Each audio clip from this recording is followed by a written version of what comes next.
What's up, Internet? This is Ramblin' Josh, and you're watching another episode of Let's Play Fire Emblem. Today we have Chapter 13, In Search of Truth. So, things are ramping up pretty quickly here on Eliwood's mode. Despite the fact that most of our characters begin this mode on or around level 1, we're leveling up pretty quickly. The start of this chapter, this mode, can actually be pretty difficult just because you have so many more enemies to take care of than you did in Lynn's mode, but your stats aren't really any higher than characters start off with in her mode. But that just means we gotta be careful. The one good thing that we do have to our advantage is the fact that we get so many more characters so much more quickly in this mode. We're already up to, I want to say, like 8 or 10. And they're just going to keep coming for a while. On the start of this chapter, In Search of Truth, we now have access to both Matthew and Sarah, so that's handy. So what's going on here in Santaruz Castle? I guess this guy's named Ephidel?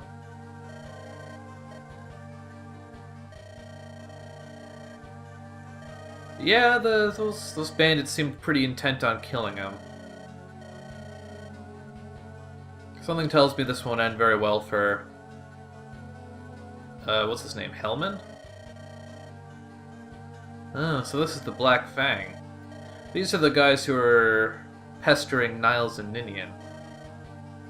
Yeah, Hellman. Nothing, huh? Then I guess you're dead.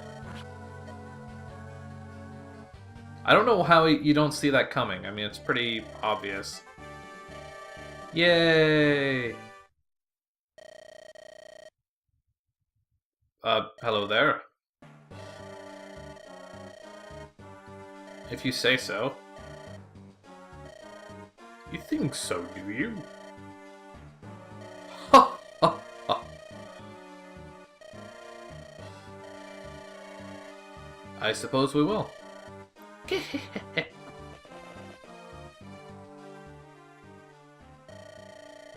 Haven't we seen a character who looked like him before? Wasn't he like a member of the Talivar Bandits or something? I doubt it's the same guy. It's probably just a reused portrait. So who's this?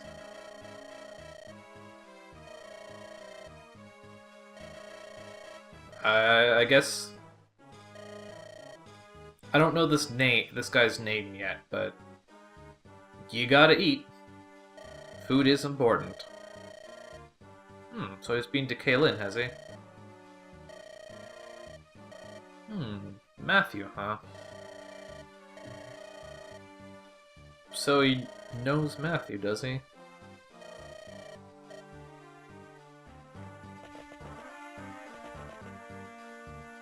So... Oh.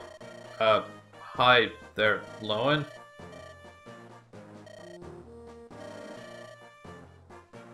Okay, I guess he felt the need to introduce himself. So anyways, we want Matthew up near the front because we need him to recruit Guy, unsurprisingly. Being that he is an enemy with a name and a unique portrait, and he is not a boss, it shouldn't be that surprising that we can recruit him. And the interesting thing about Guy is the fact that because he starts off as an enemy unit, depending on what difficulty you're playing the game on, his stats will actually, like if you're playing on hard mode, his stats will actually be a little bit higher than if you are playing on normal mode. I don't think Hector's mode has any effect on it, but yeah, so like if you're playing on hard mode, he'll have more, I think he'll come with 8 strength or something like that, but his level will be the same. I don't know, 6 strength actually seems pretty high for him. But yeah, so there's more to say about him, but I will mention that when it becomes a little bit more pertinent. In the meantime, we want whoever this is. Well, this is Bartrey, but it's not entirely important.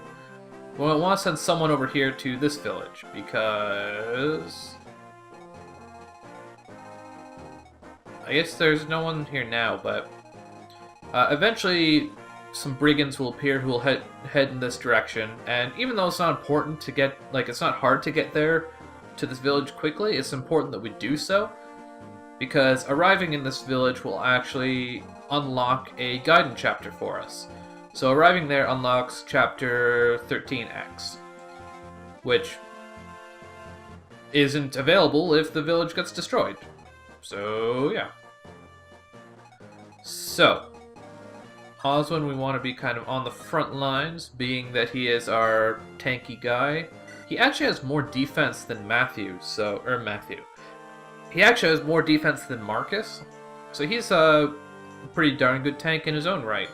He doesn't have more HP, but it's pretty close. Now, in addition to that, I want Hector and Syrah to end as many turns as possible next to Oswin. I want Eliwood to finish as many turns as possible next to Hector. And Syrah and Matthew should end as many turns as possible next to each other as well. And I'll explain the reasoning for all this in due time, but for now, well, that's all that's really important. Yeah, that's perfect, actually. He can't go after Syrah, but he can go after Oswin. Okay. Keep Marcus near the front, and that's good for now.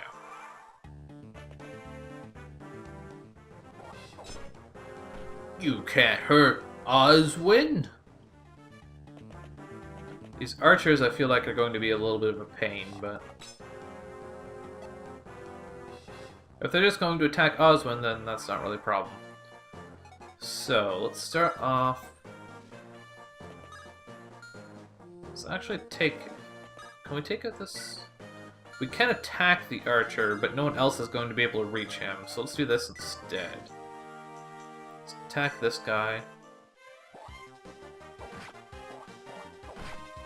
Luckily now we have Syrah around, so little unfortunate bits of damage are easily rectified. What I will say is that being that she's level 17, almost level 18 now, I'm not so worried about keeping her level like a spam healing as much as I was before. You can only get up to level 20 before promoting. And if you continue to use a character when they're level 20, you're basically just wasting experience. Of course, healing someone isn't really a big waste, but that's kind of beside the point.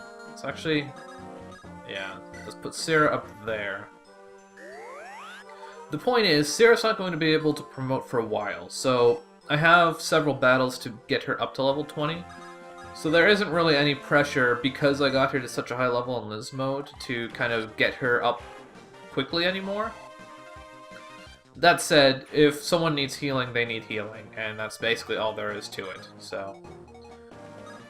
Okay, so... take this guy out with Eliwood. I do want to be a little bit careful about how I progress southward, because while there isn't a whole lot now, there's going to be a pretty large amount of reinforcements coming out of these fortresses, so I don't want to get caught off guard when they pop out. So keep Oswin nice and far up. I realized that I'm not quite ending my turns the way I suggested, or that I indicated that I would like to, but it's not super imperative. It's just kind of like, I wouldn't put yourself in a strategically inferior position to do it. It's just, if it's something that you can do, then feel free to. That did a lot of damage to Eliwood. I guess he had a steel bow, right? Yeah, so that's a bit stronger weapon than an iron bow. So that can't really be helped. Keep him topped off. It's important to keep everyone nice and healthy, especially when they're at these stages when people's dodge chances aren't especially high. I'm liking this combination of having Hector weaken someone up and then having Rebecca finish them off. Meanwhile, being able to double attack and also having a pretty good strength stat. Eliwood can pretty much kill anyone off in 2 shots, or a single engagement rather, because he attacks twice at this point. Which is basically just completely luck, because it's very much possible that Eliwood just ends up being completely pathetic and weak. I'm just lucky that it hasn't ended up being that way so far. So Marcus can visit this village. A mine, huh? Explosive magic. Kaboom! So, a mine functions basically how you would expect. You use the item, you place it down on the ground somewhere, and if an enemy steps on it, they take damage. There's actually a pretty serious bug in the game, in that if you... I don't know if it would work on emulator. I imagine it would, but if you place down a mine and an enemy steps on it, and you turn off the game while the enemy is taking damage, when you turn the game back on and resume the battle, there will be this bug going on, which is referred to as the enemy control bug, I believe. And it basically allows you to control every enemy on the battlefield, which basically just means that every enemy is now completely useless because they can still counterattack, but they're never going to go after you unless you tell them to, and yeah. So we can see that this bandit here, who spawned out of somewhere, I guess he probably came out of this fortress last turn. He's headed up in this direction, so my assumption is he wants to get to the village, but we're not going to let him do that.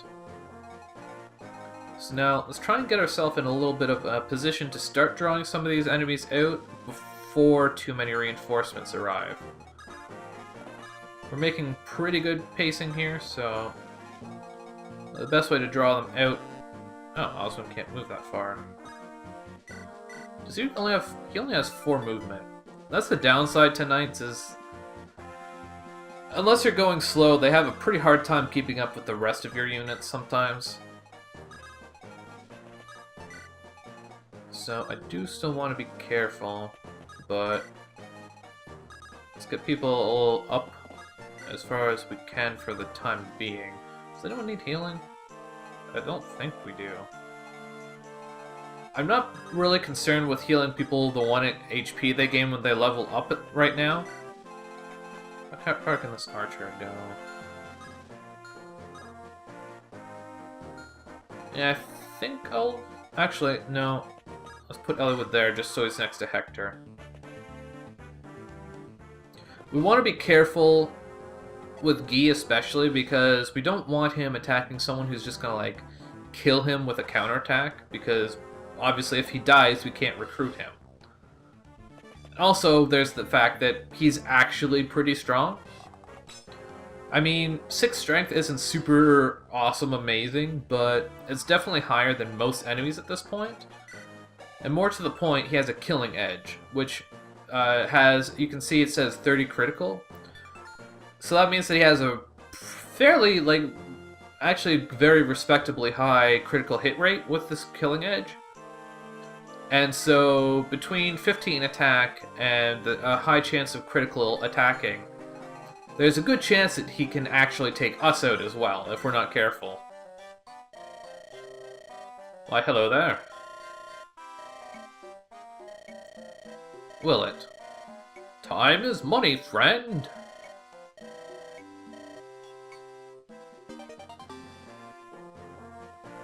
Okay, so he got a torch. Yay. How shall we do this now? Okay, so Rebecca can take out soldiers, that's good to know. Yay, level up. Strength? Yay, strength and speed, cool. And luck, actually. That's, with the exception of skill, that's pretty much all of the offensive stats. Offensive is in that they increase her damage, not offensive in that they, like, cause offense to people. That was dumb, I'm sorry. Now how should I do this? We got quite a few enemies here.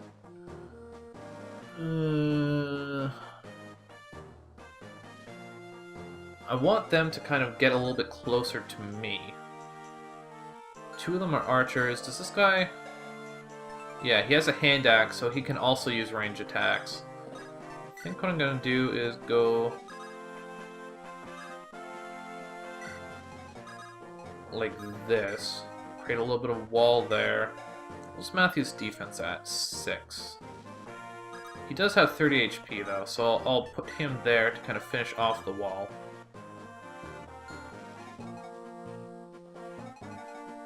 And then... I guess I'll move Sarah up. Put Eliud... Oh, shoot. Okay. Not a big deal. Never mind. I didn't say anything. All is well. This is probably, if we're going to lose this mission, this is probably the turn that it's going to happen on. But I'm feeling pretty good. My formation here is, wow, 3% chance to hit for 4 damage. That was impressive. Wow, you have a 41% hit chance against Matthew? I guess his luck hasn't ended up as high as I thought it would. Usually thieves have, like, ridiculous luck, and his is only at 10, which is good, but not great. More enemies. Okay, so we gotta do some killing on this turn. Does Lowen have a spear? Does anyone... Who has a spear? Does anyone have a spear that I don't want to attack with? No, that's unfortunate. I was thinking of giving his spear to Oswin to help out, to help thin the ranks out a little bit on this turn, but as it turns out, the only people who have spears are people that I want to attack, so I guess we can remedy that for next turn. Have someone else take a spear away from,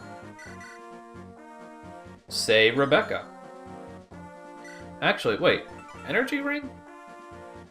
Where did I get that from? Did he come with that? I might want to give that to Rebecca. I think I will do that, actually. I guess not immediately, but in the near future. So now that we've visited that village, this brigand here has turned around. Let's see here. Can I go with the... This is the guy with the hand axe, right? So I guess Rebecca can kill off this soldier, even though a soldier is not really worrisome to begin with. But at least it'll kind of thin things out a little bit, give me a little bit more room to maneuver with. Kill one of these archers.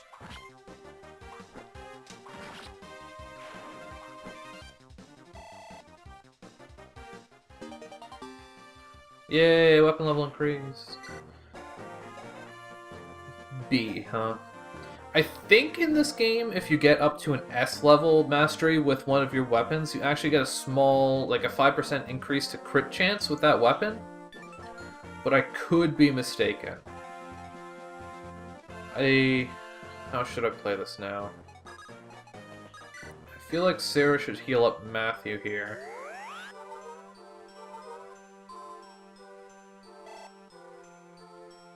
She's almost level 18. Hector can attack this guy.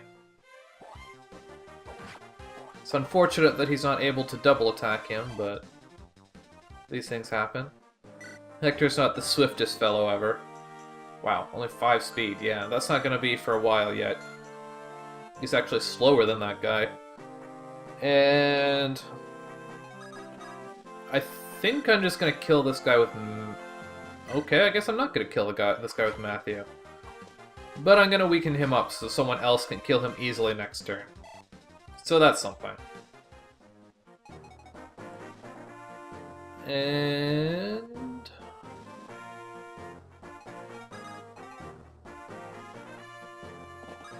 there's no real reason to put Lowen down there. It's not a particularly better position for him, but whatever. I feel like the worst of this is over now.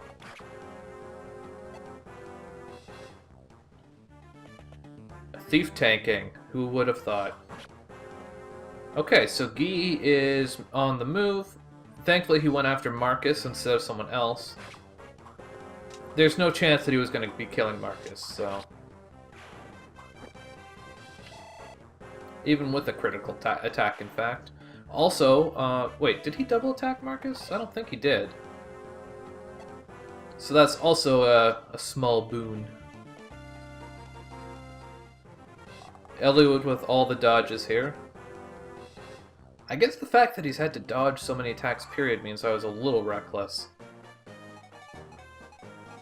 Now then, let's look. He has 11 speed, the Killing Edge has 7 weight, he has a 2 penalty to his speed, so that's 9 speed. And Marcus has 11 speed with no weapon, so no weapon penalty, so yeah. Guy would not have double attacked Marcus. Now then, Matthew, it's time to do... Oh, steal. I can steal his vulnerary. Cool. Or I could just talk to him and get all of his items. Do what you are here to do, Matthew.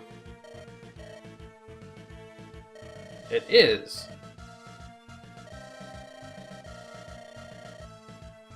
It's all good. I guess we are. But do we have to be? No, I'm pretty sure Guy would beat Matthew in a fight. Well, would he? I mean, Matthew's faster significantly, so he would be getting double attacks on Guy. I mean, I guess it would be down to luck, because they both have high evadance. Evadance? Avoidance. Guy has more... Does he have more strength? Let's say their strength is equal, but he has a Killing Edge. Neither of them has very much defense. It'd be a pretty even match, honestly. The fact that I'm even thinking about this is kind of silly, but...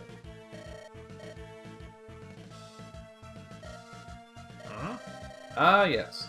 So anyways, while they're discussing this, I should point out that Guy follows the Nabarl archetype, which is an enemy who joins you early on by, like, you talking to them to recruit them. And that character is typically a very kind of honorable, kind of duty-bound character. And is usually a very swift character also, who often comes with a Killing Edge, much like Guy does here. And oftentimes, the Nabarro character has a relationship with the Julius or the Lena. Matthew being the Julius of this game, so yeah. Guy follows the archetype fairly to a T. We'll take good care of you, Guy. Now, Guy is a character. As a Myrmidon, he's one of those types that is very much down to luck. Not the stat luck. It's more down to like how lucky you are with their stat growths. And the reason for that is because his strength, it starts off at a pretty high level, but he has a very low strength growth. So over time, if you get lucky and his strength ends up being pretty decent, Guy can be an absolute beast. But if you're not lucky and his strength ends up being mediocre, then Guy is also pretty mediocre. And given how low his strength growth is, that's the more likely outcome. So I'm not going to be using Guy. And there are a few reasons beyond just what I just described. One is the fact that he is a sword user. And fact of the matter is, we don't need any more sword users. Although I will take his Killing Edge. Considering I'm not going to use him, let's move him out of the way. How shall I do this? I need to kill some archers. Actually, let's have Rebecca kill this one.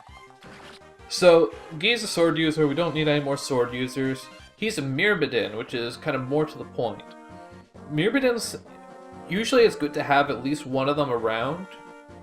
And if you are going to use a Myrmidon, then Guy is probably your best option, because you're not going to find another Myrmidon for quite a while, and the ones that you do find are probably inferior to Guy, depending on how his growth goes. So if you want to use a Myrmidon, then Guy is your best option. But the fact of the matter is, we have Lyn, or we will have Lyn in the near future, and she is basically a Myrmidon anyways, and we have to use her. So we might as well use her and not Guy. It just doesn't really make much sense to have two characters who basically do the same thing, at least not in terms of being a Myrmidon. Like, it might make sense if you had, like, two healers or something. Wow, that was a good level up. Way to go, Hector. And move Marcus up here, and I guess I might as well put Oswin there. That's actually a good spot for him, between Sarah and Hector. Move Dorcas up a little bit, I guess. So yeah, Guy, like, we don't need another Myrmidon, and the fact of the matter is that Guy is basically worse than Lyn in just about every way. The only ways that Guy is better than Lyn is he has 5% higher chance of getting HP on a level up, which his HP growth is actually quite good, surprisingly enough, for a Myrmidon. And he has like a 10% higher chance to gain speed than Lyn, which is great and all, but if you recall, we maxed out Lyn's speed. It's at 20, she has 20 speed at level 15, it's not getting any higher, so like, having a higher strength or speed growth doesn't really do a whole lot for him. Like, it can't go higher than the maximum, that's not a thing that can happen. So it's like, what's the point? And those are the reasons why we are not using Guy. Okay, so continue our Hector Rebecca 1-2 punch here.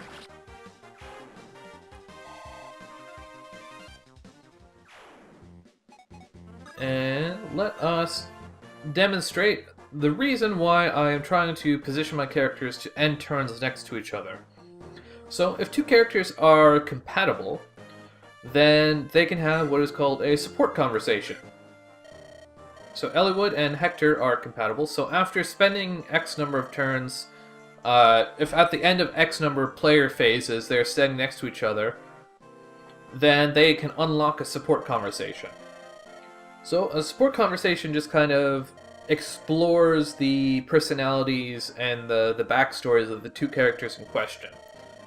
In the case of Eliwood and Hector, it doesn't do all that much because they're pretty central to the story, so we learn a lot about them anyways.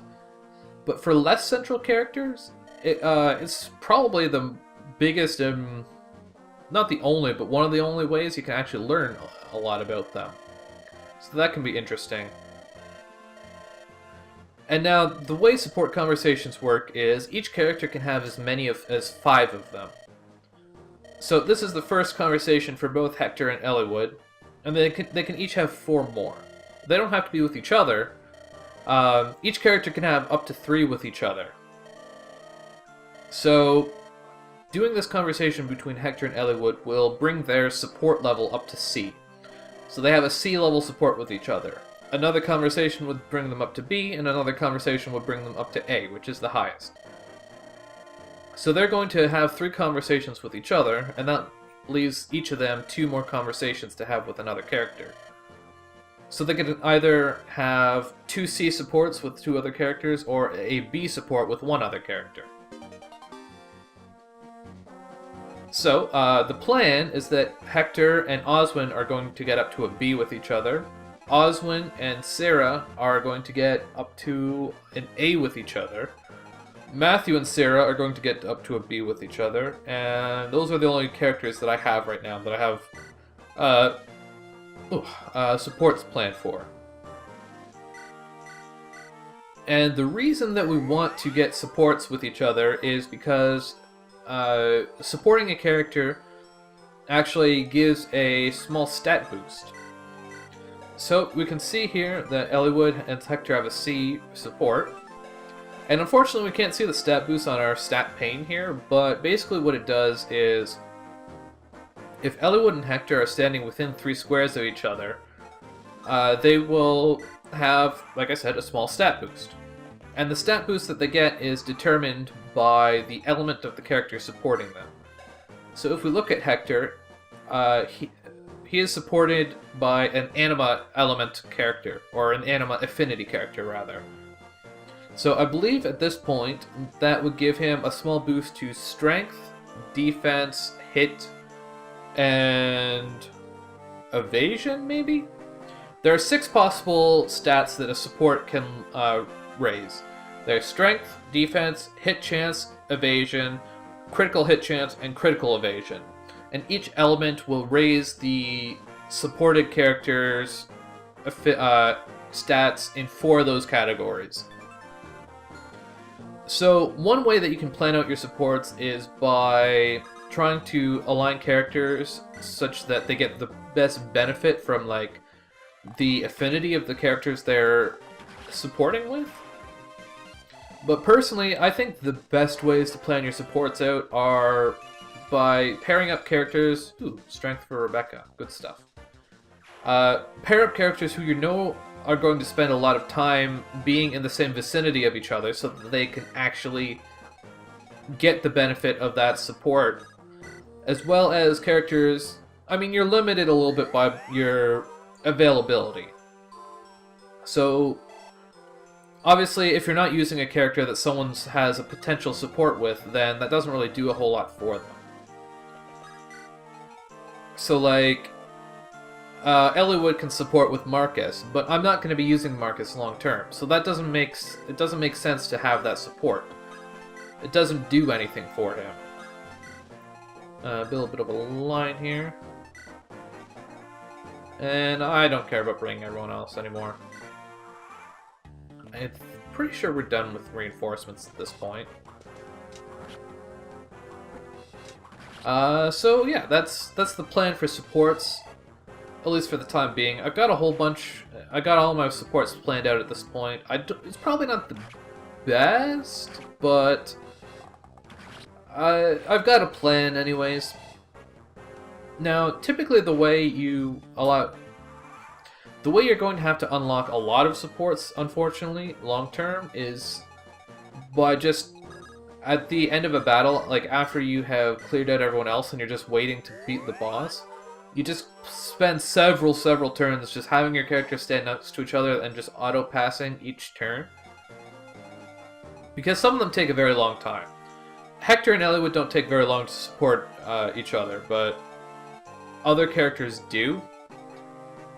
And I'm trying to build up my supports as much as I can early on, because being as we're not exactly destroyers of worlds quite yet, like, we're pretty squishy still, and we don't quite have the avoidance yet to give us, like, the super good, like...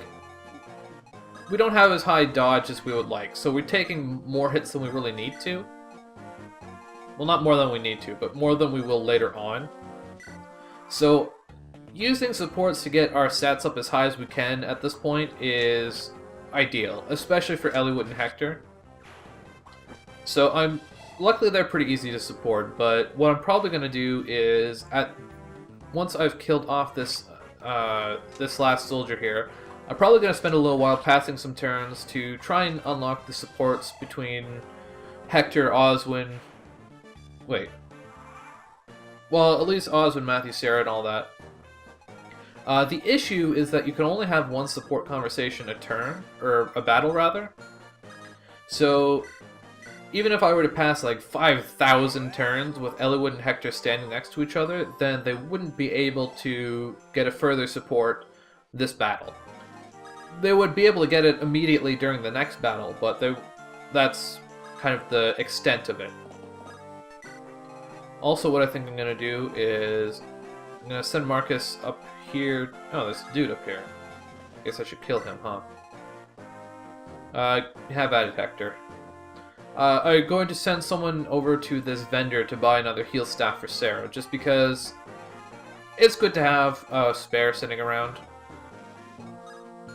In the meantime, I guess I might as well set Oswin up and set these two up. I think I want Oswin... I know I want him to support Hector and Sarah. But does Matthew come into play somewhere in there? I'm honestly not sure. They're kind of like the Ostia crew, so they kind of all support each other to some extent.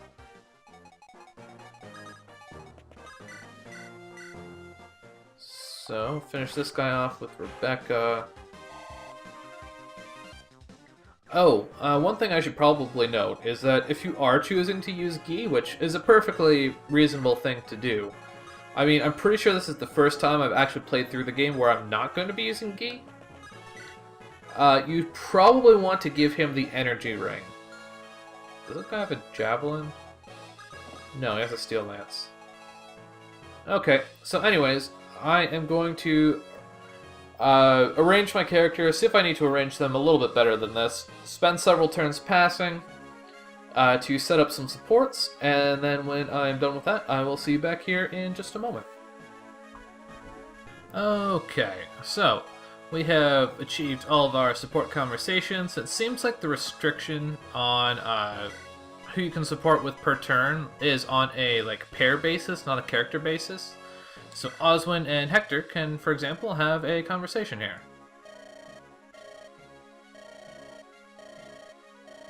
Lord Uther, who is Hector's brother, if you forgot. What's wrong with that? You gotta help your friends out on the battlefield?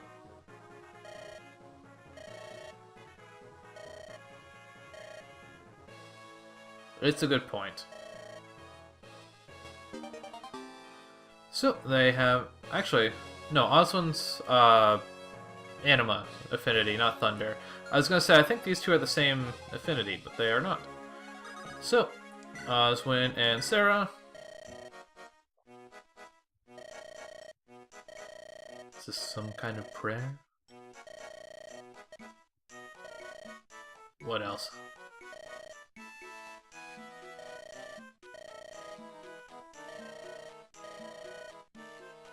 Sounds good to me.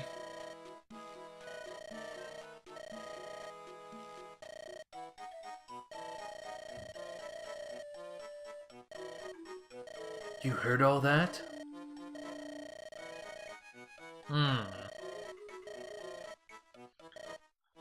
Doesn't sound like your prayers came true, Sarah. Sorry.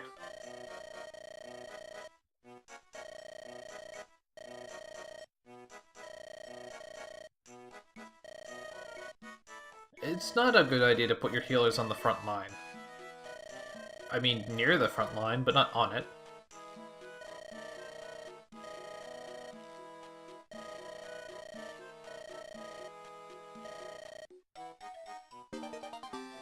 Well, at least she complied. And Matthew and Sarah. Hey there, Matthew.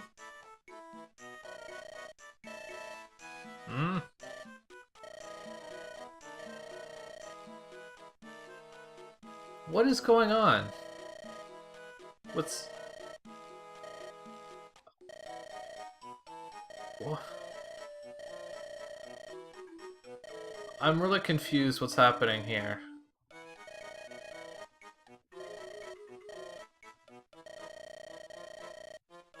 It's a good point. Although, a thief is not the best protector.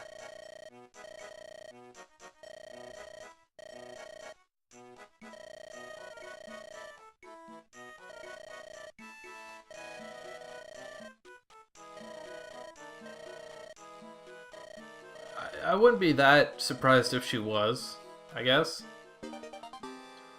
So, more supports. And now that that whole shebang is done, I should actually point out, we're on turn 91. So it took quite a few turns to unlock some of these. Specifically, Sarah and Matthew took a long time to unlock. And they're only getting a B. So luckily we won't have to do too much more of that. But for now, let us attack boys with our Wolfbeal. Hello! The rapier is another good thing to kill this guy with. But if you're not using either of those, then you might have a little bit of trouble. Unless you're using Marcus, in which case you're just silly. We killed him. Bam!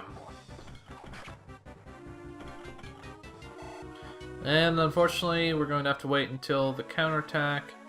It'd be nice if I could use Sarah to heal him, I guess, but... Wait, she's halfway to level 19? I did more healing this mission than I thought. Heal those 2 HPs all you like. It's not gonna do you any good.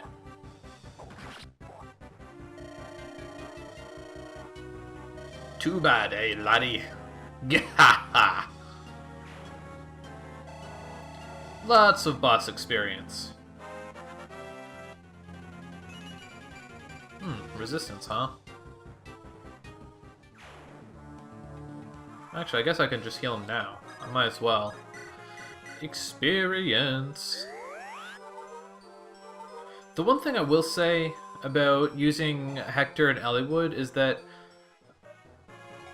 I would say be careful not to use them like exclusively. Like, I want to make absolutely sure that I keep Rebecca up to par as well, because it's down to promotion, really. Your Lord characters, Elliewood, Hector, and Lynn, they take a lot longer to... Why is he not dead? Your Lords take a lot longer to promote than your other characters. So if your Lords just zoom up to level 20 ahead of everyone else, and either they're going to be still killing people and wasting experience, or they're going to be sitting at level 20 not doing anything for quite a while. So that's something we have to kind of start keeping in mind.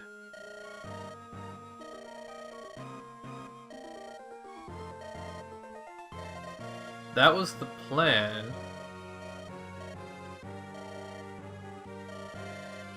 Goodbye.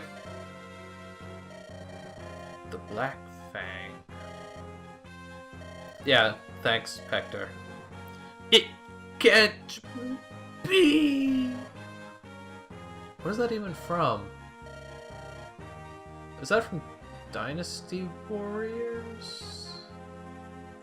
I want to say that it is.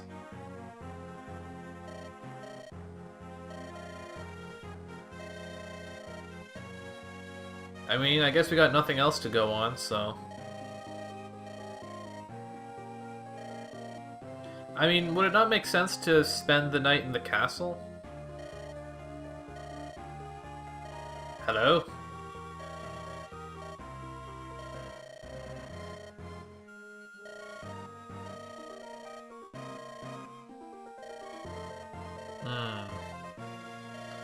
Politics. Indeed. We also know that the Black Fang are up to no good. So, because we visited the Northwest Village before it got pillaged, we have the opportunity to accept the guidance chapter here, which we will do on the next episode of Let's Play Fire Emblem. Catch you later.